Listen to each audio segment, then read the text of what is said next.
আমার ছোট্ট ছাত্রছাত্রীরা, তোমরা সবাই কেমন আছো? আশা করি তোমরা সবাই ভালো আছো।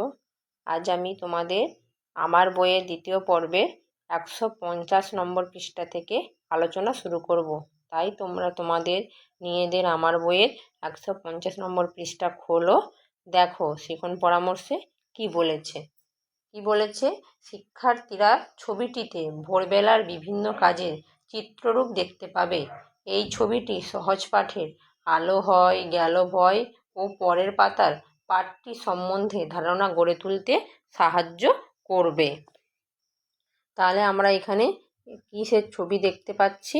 যে একটা ভোরবেলার ছবি। দেখো ভোরবেলা কী করে বলছি, দেখো সূর্য উঠছে, গাছপালা আছে, দেখো চাষি তার গরু নিয়ে সে তার মাঠে যাচ্ছে।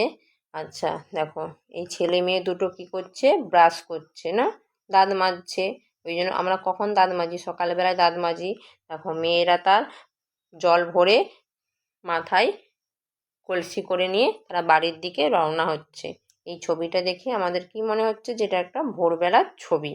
ঠিক আছে, এইভাবেই তোমাদের ভোরবেলার ছবি নিয়ে বিভিন্নভাবে আলোচনা করবে। ঠিক আছে, তাহলে চলো পরের পেজে যাই। পরের পেজ 151 নম্বর পেজ। 151 নম্বর পেজে শিখন পরামর্শে কি বলেছে?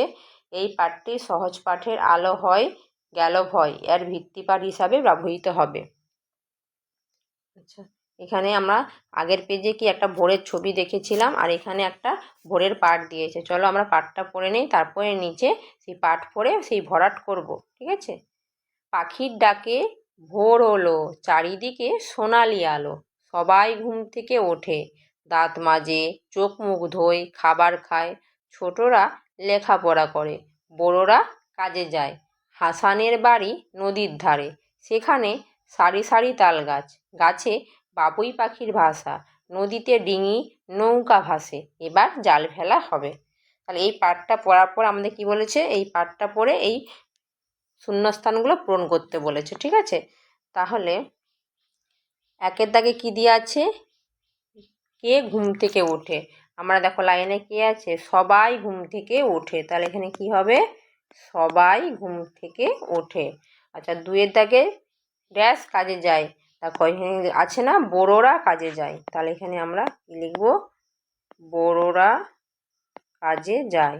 তারপরে তিনের দাগে কি আছে? নদীতে ড্যাশ ফেলা হবে। কি ফেলা হবে? নদীতে জাল ফেলা হবে। ঠিক আছে, নদীর ধারে ড্যাশ, হাসানের বাড়ি নদীর ধারে। তাহলে আমরা এখানে কি লিখব? নদীর ধারে হাসানের বাড়ি। ঠিক আছে, তারপরে পাঁচের দাগে কি বলেছে? গাছে ড্যাশ পাখির ড্যাশ, গাছে কি বাবুই পাখির বাসা। তাহলে কি লিখব? গাছে বাবুই পাখির বাসা। ঠিক আছে, তারপরে কি বলেছে? আলো হয় গেল ভয় পড়ে লেখো। আমরা সহজ পাঠে পড়েছি না, প্রথম পাঠে আলো হয় গেল ভয়, চারিদিক ঝিকিমিক দিঘি জল ঝলমল, যত কাক দেয় হাঁক, এটা পড়েছিলে না? তার থেকে এটা লিখতে বলেছে। তাহলে প্রথমে কি আছে? চারিদিক ঝিকিমিক,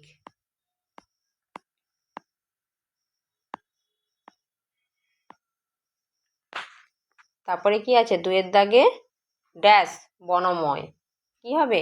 বায়ু বয় বনময়। তারপরে কি আছে? তিন দেখে ড্যাশ দেয় তাল, কি ঝাউডাল দেয় তাল। চারিদিকে কি আছে? জয়লাল ড্যাশ ড্যাশ, তাহলে কি জয়লাল ধরে হাল। শেষে আছে কি? ড্যাশ ড্যাশ ভাত, তাহলে কি দীননাথ রাঁধে ভাত।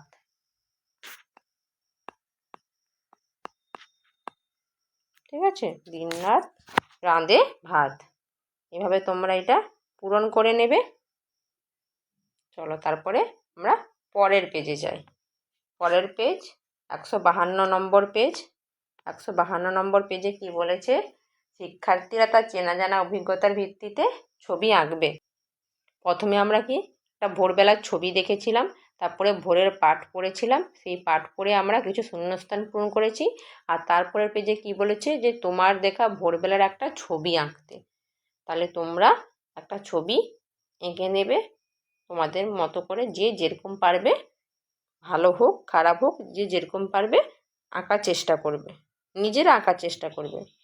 ঠিক আছে, চলো পরের পেজে যাই। পরের পেজ 153 নম্বর পেজে লার্নিং টিপসে কি বলেছে, students will look at the pictures and read the words loudly. কি বলেছে যে স্টুডেন্ট ছবির দিকে তাকাও এবং খুব জোরে জোরে উচ্চারণ করে পড়ো। লেটস রিড অ্যালাউড বলছে জোরে জোরে উচ্চারণ করে পড়ো। কি দিয়ে আছে, এ একটি ফ্যাট মানে মোটা, ম্যান মানে মানুষ, একটি মোটা মানুষ। দেখো আমরা ছবি দেখতে পাচ্ছি একটা মোটা মানুষের। তারপরে কি আছে, এ একটি রেড লাল হেন মুরগি, একটি লাল মুরগি। এ একটি ক্যাট বিড়াল, অন উপরে, এ মেট মানে একটি মাদুর, মানে একটি বিড়াল মাদুরের উপরে। তারপরে কি আছে, এ একটি পেট মানে পোষ্য, অন উপরে, এ বেড একটি বিছানা, তাহলে একটি পোষ্য একটি বিছানার উপরে।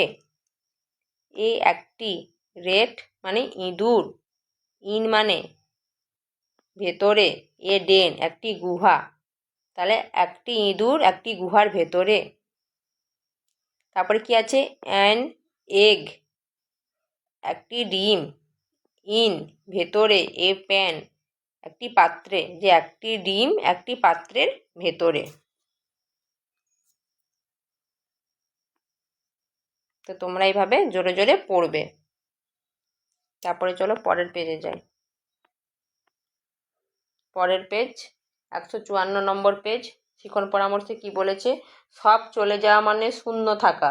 শিক্ষার্থীদের এই ধারণা গড়ে উঠবে ছবি দেখে বিয়োগের মাধ্যমে। তাহলে এখানে কি বলছে, সবগুলোই চলে গেল, রইল বাকি কটি। আচ্ছা, তাহলে আকাশে কটা ঘুড়ি উড়ছিল, দুটো ঘুড়ি কেটে গেল। কটা ঘুড়ি কেটে গেল, তাহলে দুটো ঘুড়ি কেটে গেল। তাহলে হাতে নেই একটাও, তাহলে কটা কি রইল, শূন্য। ঠিক আছে, তারপরে কি বলেছে, 1 2 3 4 5 6 7 সাতটা চড়াই ছিল। কটি চড়াই উড়ে গেল, 1 2 3 4 5 6 7 সাতটি চড়াই উড়ে গেল, রইল না বসে একটাও। তাহলে সাথে সাথে মিলে গেলে কি, শূন্য বিয়োগ। তারপরে কি আছে বলছে, কয়টি টমেটো ছিল, 1 2 3 4 5 6 7 8 8টি টমেটো ছিল। কটি টমেটো পড়ে গেল, 1 2 3 4 5 6 7 8 8টি পড়ে গেল, ব্যাগে নেই একটাও। তাহলে 8 8 নেই শূন্য, আর বিয়োগ করলে কি হয়, শূন্য কমে গেল। তাহলে কি শূন্য। নিচে কি বলেছে, 2 থেকে 2টি নিয়ে নিলে হয় শূন্য, তাহলে 2 বিয়োগ 2 সমান শূন্য। 7টি থেকে 7টি নিয়ে নিলে শূন্য হয়, তাহলে 7 বিয়োগ 7 সমান শূন্য। 8টি থেকে 8টি নিয়ে নিলে শূন্য হয়, 8 বিয়োগ 8 সমান শূন্য। তাহলে এইভাবে ছবির মাধ্যমে আমাদের শূন্যের ধারণাটা বুঝতে বলেছে। ঠিক আছে, আজ এই পর্যন্তই। বাকি পেজগুলো পরবর্তী ভিডিওতে তোমাদের আলোচনা করব। তোমরা সবাই ভালো থাকবে, সুস্থ থাকবে।